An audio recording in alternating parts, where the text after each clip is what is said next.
And we saw today the New South Wales Premier, Tania, he came out and unveiled new police powers to block public assemblies like protests during high-risk times. Again, is that the answer? Is that what we need?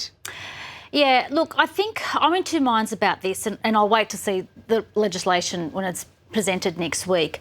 I don't want to see a situation where we stop people from being able to protest about, the Voice, for example, referendum, where we don't want to stop people from campaigning or protesting against offshore or wind farms, for example. We have all sorts of protests in Australia.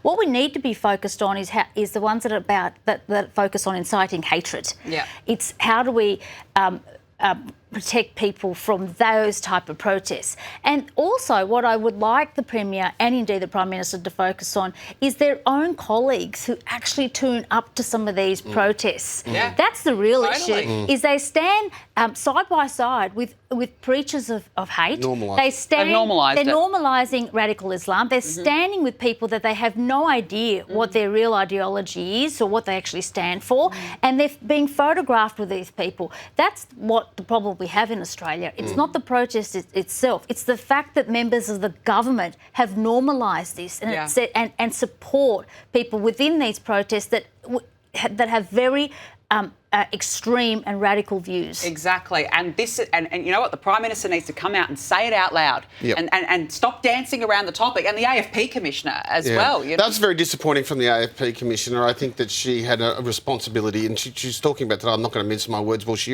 has minced her words, and she's made the suggestion that it is. I mean, the I in ISIS means Islamic.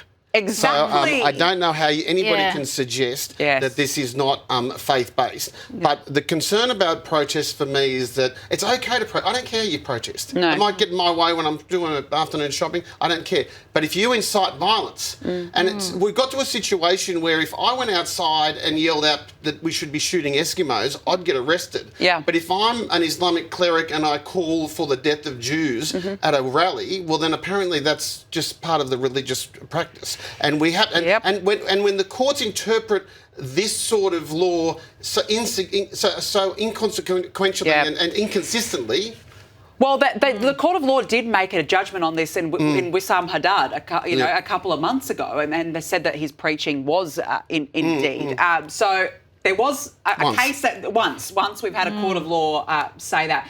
Look, we've got to go. It's been a massive week. I so appreciate you both joining me, and thank you for also coming on the show this year.